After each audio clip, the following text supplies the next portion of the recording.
18वें लोकसभा चुनाव 2024 देश की कुल 543 सीटों पर 7 चरणों में 19 अप्रैल से शुरू होंगे और 1 जून तक वोटिंग होगी, जिनके चुनाव के नतीजे 4 जून की घोषणा होने वाली हैं।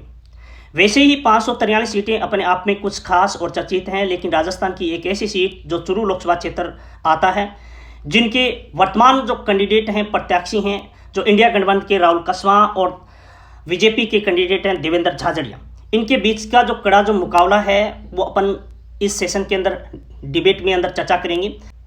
अब जानते हैं राजस्थान की एक ऐसी सीट जो चुरू लोकसभा क्षेत्र, जो इंडिया गठबंधन के राहुल कसवां बीजेपी के देवेंद्र झाझड़िया के बीच में कड़ा मुकाबला या टक्कर कौन एक दूसरे को दे रहा है। क्योंकि राहुल जो कसवां थे, 33 साल से बीजेपी की टिकट पर लड़ रहा ये कसवां जो परिवार, और क्या कर रहा जो बीजेपी से बगावत करके इंडिया गठबंधन या कांग्रेस की सीट पर यानी ये चुनाव लड़ रहे हैं। इसके साथ ये भी चर्चा करते हैं कि राजस्थान में कितने चरणों में वोटिंग होगी और चुरू लोकसभा क्षेत्र का अस्तित्व कैसे हुआ और कब हुआ, और यहाँ पे कौन सी जाति का सबसे ज़्यादा दबदबा रहता है और कितने जो वोटर्स हैं चुरू संसदीय सीट पर, और कौन कौन से कैंडिडेट की क्या मजबूती हैं यानी पकड़ है कहाँ पर और किस चीज़ पर यानी कमजोरी है। तमाम ये जो जानकारी है वो इस डिबेट के अंदर अपन करते हैं। और एक इम्पोर्टेंट जो चर्चा में का जो विषय रहेगा वो रहेगा कि हमारे जो 200 जो विधानसभा सीटें हैं, इनका बंटवारा यानी कितनी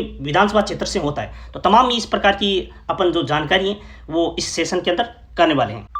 राजस्थान की कुल 25 सीटों पर पहले चरण में 12 सीट, जिसकी वोटिंग 19 अप्रैल को, दूसरे चरण के अंदर 13 सीटों पर ये चुनाव होंगे, जिनकी जो वोटिंग है वो 26 अप्रैल को होने जा रही है। अब ये भी देखना है कि 25 जो लोकसभा से सीट हैं, जिसमें से रिजर्व सीट भी आती हैं, और रिजर्व सीट हैं वो 7 हैं। कौन कौन सी हैं यानी रिजर्व 7 सीट कौन कौन सी हैं, तो इसमें से एससी कोटे की 4 सीटें हैं और एसटी कोटे की 3 सीटें। 4 सीट जो एससी कोटे की कौन कौन सी है, तो श्री गंगानगर, बीकानेर और भरतपुर और धौलपुर और करौली, ये 4 जो सीटें हैं वो एससी कोटे की हैं या आरक्षित सीटें, और 3 जो एसटी कोटे की यानी अनुसूचित जनजाति की सीटें हैं, जिसमें से दौसा और इसके साथ उदयपुर और बांसवाड़ा डूंगरपुर, ये कुल मिलाकर यानी 3 सीट एसटी की हैं और 4 सीटें एससी की हैं। और कह सकते हैं कि चुरू संसदीय सीट की सबसे पहले जो अस्तित्व में कब आया था, तो 1977 के अंदर यानी ये अस्तित्व में आई थी। मैं थोड़ा सा हल्के से मैं पीछे लेके चलता हूँ आपको। राजस्थान के अंदर पहला जो लोकसभा चुनाव हुआ था उसमें से 20 सीटों पर यानी ये चुनाव हुए थे, और इसके बाद में 1967 के अंदर 3 सीटें और बढ़ जाती हैं, तो कुल मिलाकर 23 सीटों पर यह चुनाव होता है। और इसके बाद में 1977 के अंदर आते आते यानी राजस्थान में लोकसभा सीटें कितनी हो जाती हैं, 25।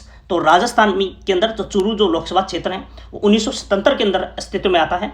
और 77 के बाद में यहाँ पे अपन देखते हैं, एक नज़र डालते हैं कि सबसे पहले जो यहाँ के एमपी कौन रहे, तो दौलतराम सारण रहे, और दूसरी बार भी दौलतराम सारण रहते हैं। तो कुल मिलाकर दौलतराम जो सारण है वो 3 बार यहाँ के एमपी रहते हैं इस चुरू लोकसभा क्षेत्र से।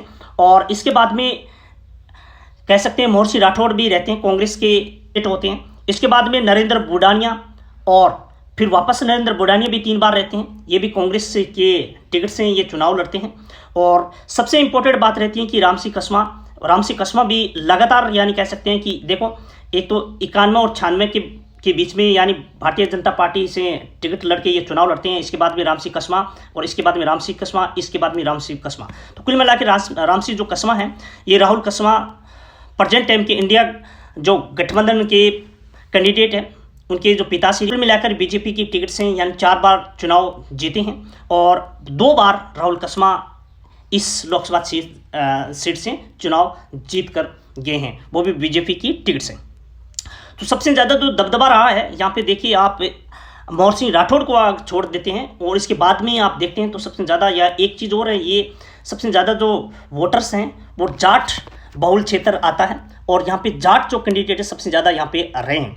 इसके साथ में एक इम्पोर्टेंट और है कि सबसे ज़्यादा बार इस सीट पर कौन जीत के आए हैं, तो ये भी जनता दल है, ये दौलतराम सारण है। दौलतराम सारण जो जनता दल से बिलोंग करते हैं। और इसके साथ सबसे ज़्यादा जो बीजेपी कैंडिडेट यहाँ पे देखिए आप नज़र डालते हैं तो देखिएगा बीजेपी, फिर बीजेपी यानी 4 बार राहुल कसमा के पिताजी राम सिंह कसमा और 2 बार राहुल कसमा रहते हैं, तो कुल मिलाकर 6 बार तो ये रह गए। और नरेंद्र जी बुढ़ानिया हैं, ये भी 3 बार रहे हैं और 1 बार मोहन सिंह राठौड़। बाकी यहाँ कह सकते हैं कुल मिलाकर दबदबा यहाँ पे बीजेपी का रहा है। चूरू संसद जो 8 विधानसभा क्षेत्र को बनाकर एक लोकसभा क्षेत्र बनाया गया, इसके बारे में केमिस्ट्री देखते हैं। तो राजस्थान के मैप में इस तरह यानी चूरू लोकसभा क्षेत्र दिखाई देता है और ये चूरू की 2 विधानसभा क्षेत्र और 6 विधानसभा क्षेत्र चूरू से संबंध रखता है। अब थोड़ा सा इतिहास जान लेते हैं कि राजस्थान में कुल विधानसभा सीटें कितनी हैं और कितना एक लोकसभा क्षेत्र इसका डिवाइड किया गया। तो राजस्थान में कुल मिलाकर कितनी विधानसभा सीटें हैं? तो 200 विधानसभा सीटें हैं और लोकसभा सीटें कितनी? 25। तो इस तरह यानी एक लोकसभा क्षेत्र बनाया गया। वो किस तरह बनाया गया कि 200 में से 25 का अगर भाग देते हैं तो कितने आते हैं? 8। तो यानी 8 विधानसभा क्षेत्र को बनाकर एक लोकसभा क्षेत्र बनाया जाता है। तो राजस्थान में प्रत्येक यानी इस तरह ही ये बंटवारा किया गया है। तो चूरू संसदीय सीट की अगर अपन जानते हैं कुल सीटों के बारे में, तो यहाँ पे हनुमानगढ़ की 2 नोहर और भादरा विधानसभा क्षेत्र और 6 चूरू के हो गई, सादुलपुर, तारानगर, चूरू, सदासर, रतनगढ़ और सुजानगढ़। तो ये कुल मिलाकर यानी 6, 2, 8 यानी प्रत्येक राजस्थान की 8 विधानसभा क्षेत्र को एक लोकसभा क्षेत्र बनाया गया है। ये आप थोड़ा सा हल्का सा जान लें, क्योंकि आपको ये मैंने पहले ही बताया था कि पहला जो लोकसभा चुनाव हुआ राजस्थान के अंदर तो 20 लोकसभा सीटें थी और विधानसभा सीटें की अगर बात करें तो पहले विधानसभा चुनाव के अंदर दोनों ही एक ही साथ हुए थे। विधानसभा और लोकसभा चुनाव जो हुए थे पारस्परिक बराबर ही थे, 1952 के अंदर होते हैं। और ये पहला जो विधानसभा सीट 160 सीटों पर यानी ये मुकाबला हुआ था। अधिक जानकारी के लिए मैं और बता देता हूँ कि परिसमन आयोग ने जनसंख्या के आधार पर लोकसभा क्षेत्र का बंटवारा होता है और अब तक भारत में 1952, 1962, 1972 और 2000 में परिसमन हो चुका है, यानी सीट की बढ़ोतरी हो चुकी है। और अभी आगामी 2026 के अंदर सीटों का जो बढ़ोतरी होगी, राजस्थान के अंदर जो 25 जो सीट हैं, 25 की बजाय लगभग 48 सीट लोकसभा की होने जा रही हैं। और ये अगले वाले चुनाव 2029 के अंदर जो चुनाव होगी वहाँ पे आपको 25 की जगह लगभग ये आपको 48 से ऊपर आपको सीट देखने को मिलेगी। राजस्थान के जो चूरू लोकसभा क्षेत्र के अंदर कुल 20 लाख से अधिक मतदाता हैं। यहाँ नज़र और डालते हैं कि वर्तमान स्थिति क्या है। 2023 के विधानसभा चुनाव हुए थे जिसमें से बीजेपी के कितने कैंडिडेट और कांग्रेस के कितने कैंडिडेट, तो एक नज़र और डालते हैं। तो यहाँ पे देखिए चूरू लोकसभा क्षेत्र के अंदर जो विधानसभा सीटें हैं वो 8 हैं, जिसमें से नोहर की वर्तमान अमित चाचान यहाँ के कांग्रेस से एमएलए हैं और तारनगर से नरेंद्र बुढ़ानिया वही हैं जो मैंने अभी बताया था सांसद रहे हैं और ये भी कांग्रेस से। और ये सबसे हॉट सीट रही हैं क्योंकि इसके नरेंद्र बुढ़ानिया के मंत्री थे राजेंद्र जी राठौड़ के बीच में ये मुकाबला हुआ था। ये भी इस लोकसभा क्षेत्र की जो विधानसभा सीट है ये भी चर्चा में रही थी 2023 वाले चुनाव के अंदर। रतनगढ़ ये पुषाराम गोदारा ये कांग्रेस से हैं, सुजानगढ़ के मनोज कुमार ये कांग्रेस हैं, सदासर ये अनिल शर्मा ये भी कांग्रेस हैं। तो कुल मिलाकर ये कांग्रेस के जो कैंडिडेट हैं वो वर्तमान में ये एमएलए हैं वो 5 हैं।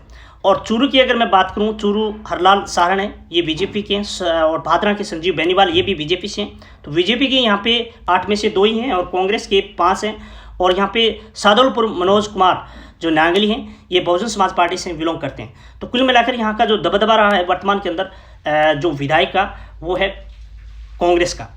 अब खैर ये छोड़िए, क्योंकि राजस्थान आपको जानते हो कि बैनों शेखावत से आप तक यानी लगातार यानी सरकार क्या होती है रिपीट होती है। और कहा भी ये भी जाता है कि 30% वोटर होते हैं वो अपने जो पार्टी पर ही वोट डालते हैं, लेकिन 70% लोग ऐसे होते हैं कि वो रुख इस प्रकार बदल लेते हैं, इसके सामने कोई कैंडिडेट होने चाहिए उनको ही वो वोट करते हैं। राजस्थान के लोग अपने आप में बड़े स्मार्ट और चतुर माने जाते हैं क्योंकि वे किसी पार्टी को तजुर्बा नहीं देते, वो ज़्यादातर कैंडिडेट को ही देखकर तजुर्बा देते हैं। तो यहाँ पे कोई ऐसा मायना है नहीं रखता कि कितने यहाँ पे एमएलए हैं तो वो किस अधिक यानी पाले में जा सकते हैं। चूरू लोकसभा क्षेत्र के दोनों ही कैंडिडेट राहुल कसवा और देवेंद्र झाझड़िया की क्या मजबूती और क्या कमजोरी है। सबसे पहले बात करते हैं राहुल कसवा के बारे में। इसकी जो मजबूती हैं वो हैं 33 साल से बीजेपी की टिकट पर यानी कसवा जो परिवार है बीजेपी की बड़ी शानदार पकड़ थी और राहुल जो कसवा हैं वो 2 बार यहाँ के एमपी भी रहे हैं। और टिकट करने का एक कारण यह भी हो सकता है परिवारवाद, क्योंकि बीजेपी का चुनावी वादा परिवारवाद में भी संबंध रखता है। वही दूसरा कारण माना जाता है तारनगर सीट के राजेंद्र राठौड़ और नरेंद्र बुढ़ानिया जो मैंने पीछे अपनी बात की थी। तो राजेंद्र राठौड़ इस चुनाव में हार जाते हैं और नरेंद्र बुढ़ानिया जीत जाते हैं। तो विधायक जो राजेंद्र राठौड़ हैं तालनगर सीट के चुनाव हार गए थे। इसके बाद में उन्होंने कहा गया कुछ जयचंद जिनके भीतरघात के कारण यह चुनाव हार गए, वही उनके समर्थकों ने खुलकर राहुल कसवा को जयचंद बताया था। इसी के बाद विवाद शुरू हुआ और दोनों के बीच में बयानबाजी जारी रही और इसे ही कसवा का नाम कटने का कारण बताया। इनकी जो मेनली जो मजबूती है ये है कि इस लोकसभा क्षेत्र को वो ढंग से जानते हैं, वो हर गांव और ढाणी को अच्छी तरह से जानते हैं और इनके लोग जो है वो डायरेक्ट अपनी बात इसमें करते हैं और स्वाद भी करते हैं। तो ये तमाम इस चूरू लोकसभा क्षेत्र को अच्छे ढंग से ये जानते हैं क्योंकि इनकी ये लंबे टाइम तक यानी ये उन्होंने राजनीति की है, तो इनकी पकड़ बड़ी शानदार है और हर जो अलग अलग जो मोमेंट्स जो चलाए गए थे क्लेम बीमा पर हो या फिर किसी भी योजना पर हो, तो उनका जो व्यक्तित्व वो रहा है बड़ा शानदार रहा है दोनों ही। लेकिन दोनों की जो छवि है बड़ी शानदार रही है, किसी प्रकार का कोई भी इसकी दोनों के ऊपर ब्लेम नहीं लगाया जा सकता। और इनकी जो कमजोरी ये मान सकते हैं कि भी इतने लंबे टाइम तक बीजेपी में रहते हैं और बाद यानी कांग्रेस की सीट पर यानी चुनाव लड़ते हैं, तो किसी न किसी रूप में जो बीजेपी की जो पर्सनली इनके जो वोट होते हैं वो अपनी पार्टी को छोड़कर जाए या नहीं जाए वो आगे की बात है। लेकिन फिलहाल राहुल कसवा जो एनडीए गठबंधन में आते हैं तो खुद की पर्सनली वोट हो गए या फिर कांग्रेस के जो वोट हैं वो अपनी पार्टी को डालते हैं या फिर इनके एनडीए गठबंधन के अंदर जो कम्युनिस्ट पार्टी के जो वोटर हैं वो सारे इसको डालने वाले हैं। तो कुल मिलाकर यानी मैं कहूँ कि भी इसकी जो मजबूती है वो शायद ज़्यादा ही है यानी देवेंद्र झाझड़िया के मुकाबले में। खैर छोड़िए इन सभी बातों पर, क्योंकि ये असल हर पार्टी में ऐसा होता रहता है। किसी जो नाराज़गी हैं वो किसी पार्टी में एक दूसरे में होता रहता है, वो एक दूसरे का पाला पकड़ लेते हैं। कभी कांग्रेस वाले बीजेपी में चले जाते हैं, कभी बीजेपी वाले कांग्रेस में चले जाते हैं। तो अक्सर ये आपने आम बात है, ये अक्सर आपने देखा होगा। बात करते हैं देवेंद्र झाझड़िया के बारे में, जिन्होंने मजबूती इनकी है 2 बार ये ओलंपिक गोल्ड मेडल हासिल की हैं और इसके साथ साथ ये राजस्थान के अंदर जो चूरू लोकसभा क्षेत्र के राजनीतिक जो कैरियर है इनके बारे में वे नए के बराबर जानते हैं, क्योंकि इस परिवार से पंच तक का राजनीतिक ताल्लुक नहीं रहा है। इसकी वजह से इनकी यानी यही कमजोरी है कि ये इस क्षेत्र को ढंग से नहीं जानते हैं और इनके पास इतना समय भी नहीं दिया गया था कि टिकट करने के बाद में कुछ सोचा जाता है, कुछ समझ जाता है, तो इतने इसके पास कुछ टाइम भी नहीं है। तो कुल मिलाकर इनके पर्सनली जो वोट हैं इतने ज़्यादा नहीं हो सकते, क्योंकि ये पैरा ओलंपिक जो खिलाड़ी हैं, गोल्ड जो मेडलिस्ट रहे हैं, तो पूरे भारत के अंदर यानी इनका जो नाम लिया जाता है बड़े साफ छवि के तौर पर।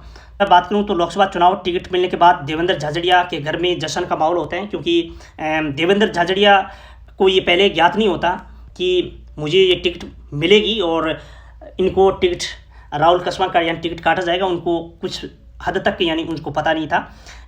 इस प्रकार मैंने तमाम जानकारी देने की कोशिश की है। इस डिबेट को देखने के लिए धन्यवाद।